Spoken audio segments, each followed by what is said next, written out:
Hello, this is Vision Board Course VBC with Charlie, and we are on week 4, Embracing the Vision, where we cover chapters 7 through 8 of Dream It, Pin It, Live It. Today, we will be reading chapter 8, titled "Don't Share Big Dreams with Small Minds."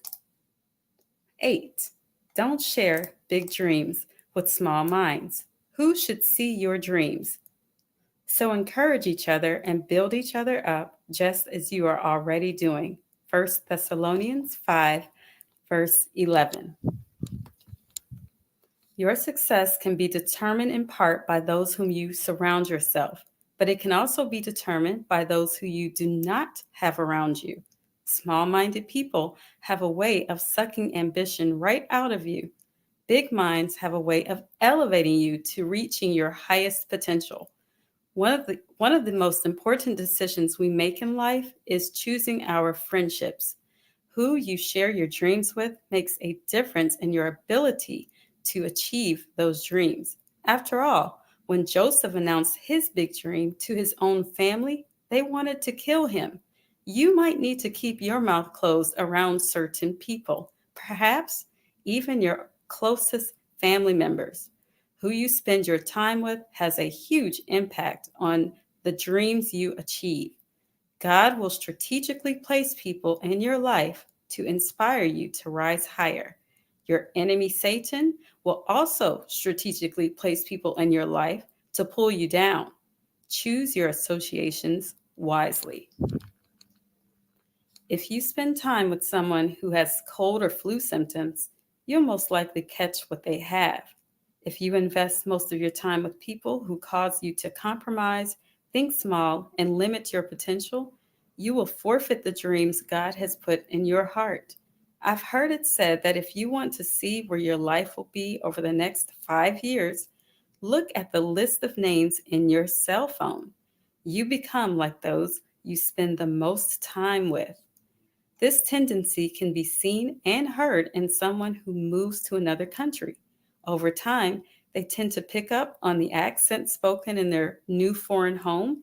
Little by little, you can hear a change in their pronunciation of words.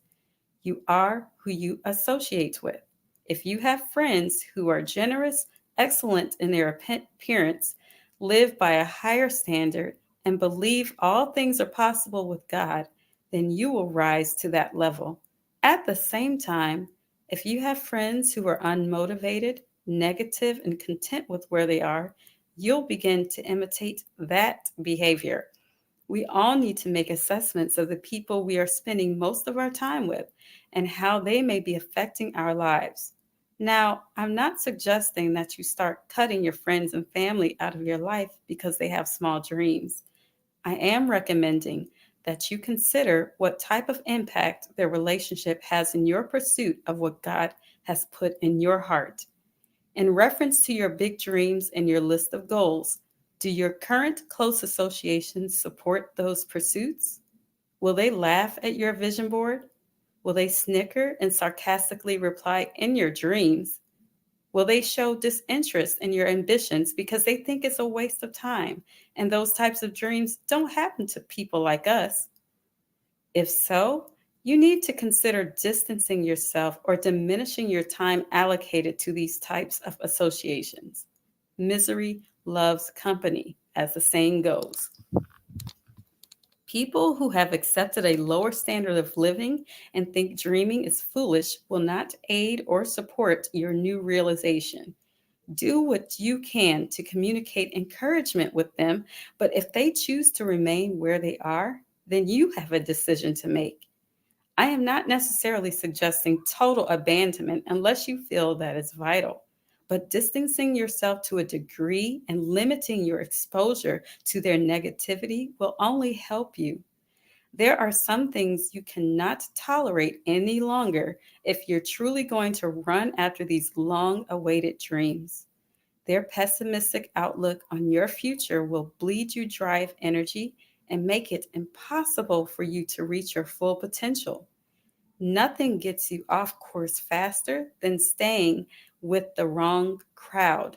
You cannot live a successful life if you're allocating all of your energy and focus on trying to convince others that your dreams aren't crazy.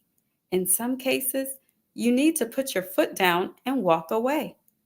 If you've ever had a friend or relative in prison or even visited a prison, you will quickly discover from the stories of the inmates that they have a common thread. One by one, they were affected by their environment, their community, their associations. Bottom line, their relationships led to trouble. From hanging around gang members, drug addicts, and thieves, they became like those they were around the most. You can take control over the influences in your life. You can choose your connections based on people you admire, respect, and want to resemble. If you're ready to go after the big dreams and goals God has put in your heart, then it's also time to take a close look at the people who surround you. Are your closest friends holding you back? Do they want more out of life? Do they have a poor mentality? Do they reject personal growth and development? Do they feel as if they paid their dues by finishing school and have no interest in ever learning another thing? Basically, do they feel like they've learned all they need to learn to get by? Do your friends have dreams, goals, and aspirations to do more, or are they content to settle where they are?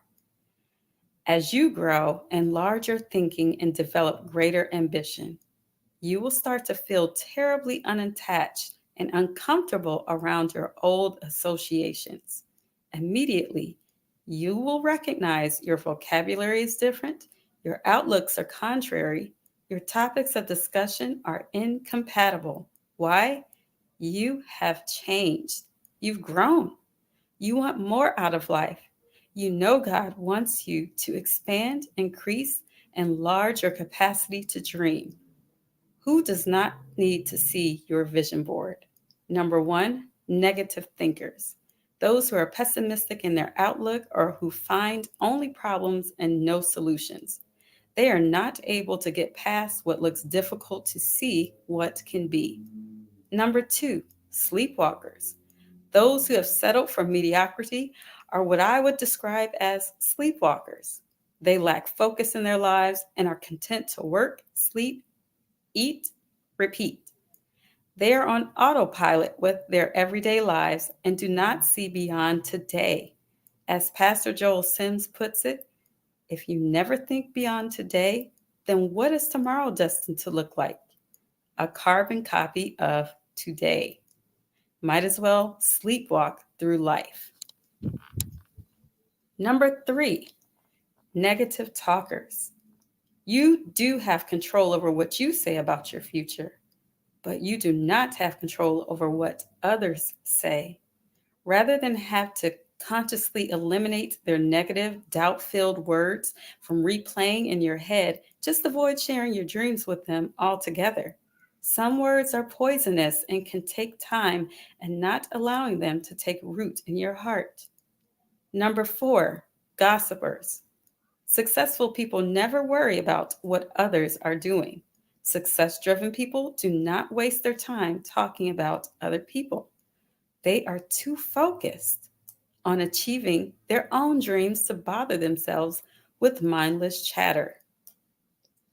Number five, dream thieves.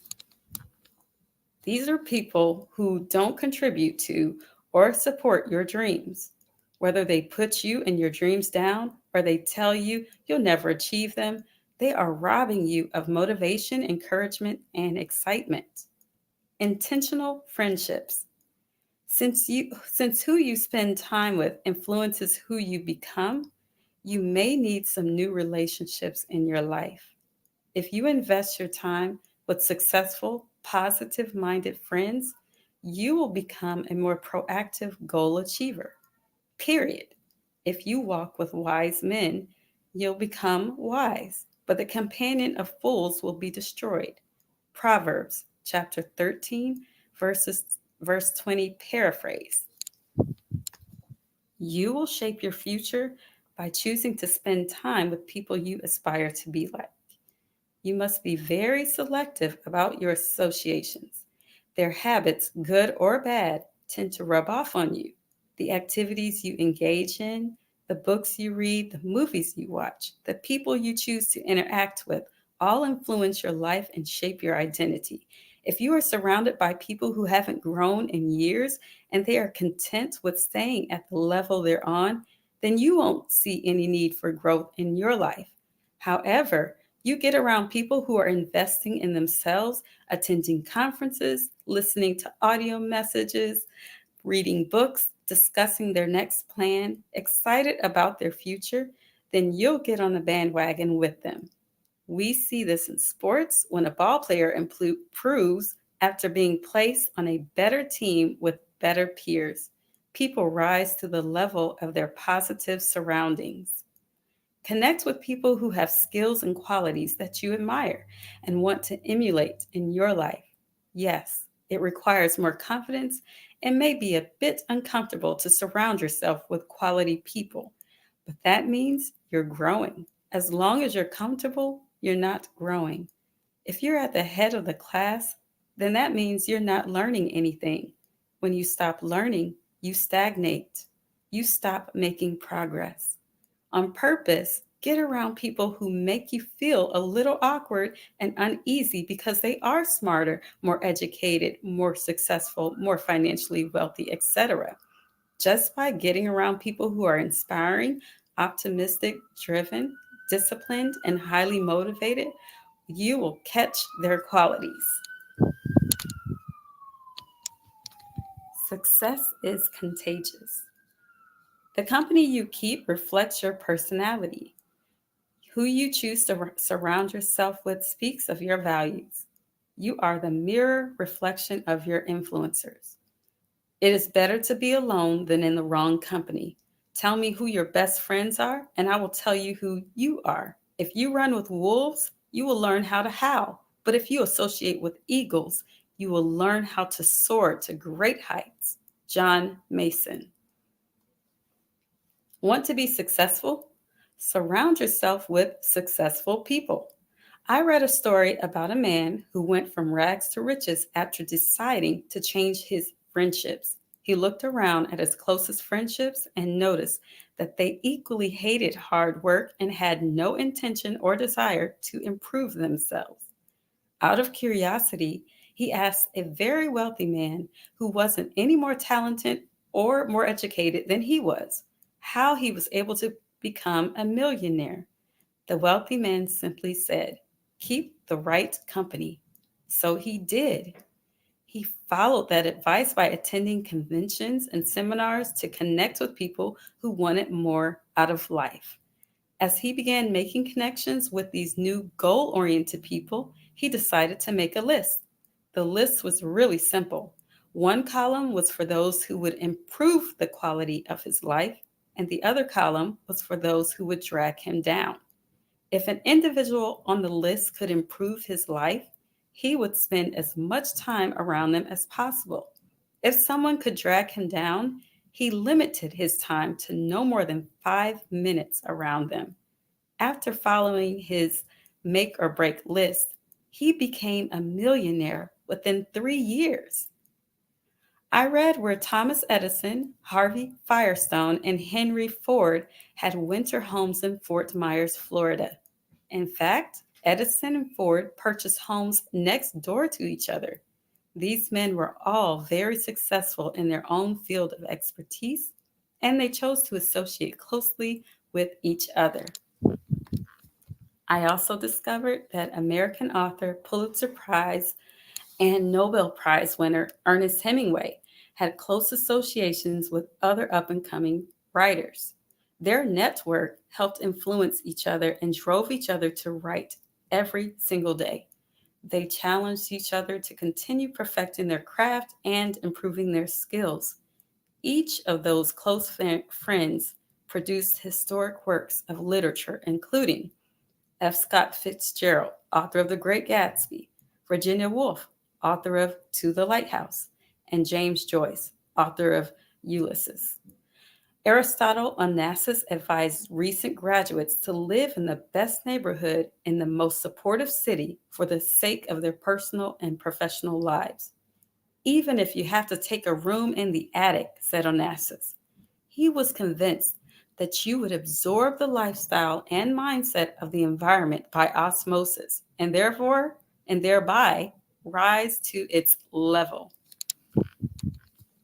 So, who are your five? If you are the average of the five people you spend the most time with, then don't settle for average people. What would that say about you? Look for people who are focused and determined. Cling to their enthusiasm for life. Learn from their skill set. Allow them to push you to a higher level. Seek out relationships with people who have qualities you desire. Until you establish a strong network of like minded dreamers, you need to launch your personal growth by connecting with people you admire from afar. Listen to their audio teachings, read their books and manuals for success, attend their conferences and speaking engagements, watch their online videos, or subscribe to their podcasts. Absorb as much information as you can until you begin to grow into the person you want to become. Just as you become like the people you spend the most time with, you will also transform into those you spend the most time listening to and learning from.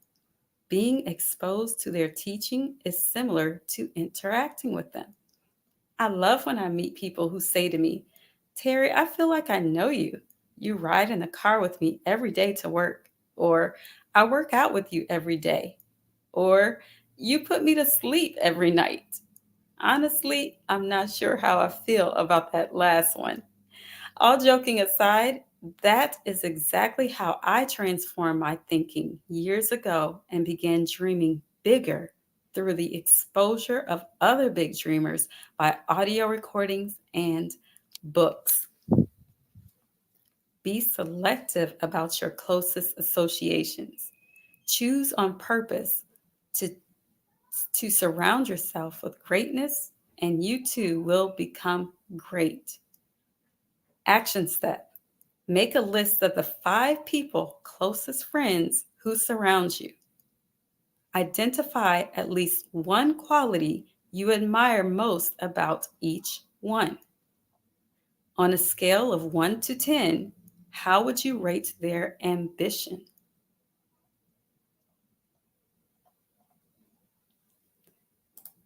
Well, that concludes chapter 8. Thank you so much. I'll meet you back here for the next chapter. Actually, we will meet back here Saturday for video lecture. If you have any questions about joining and you are new here, then you can always contact me, Charlee at pillarsandfriends.com. My info is also in the bio. Take care. God bless you.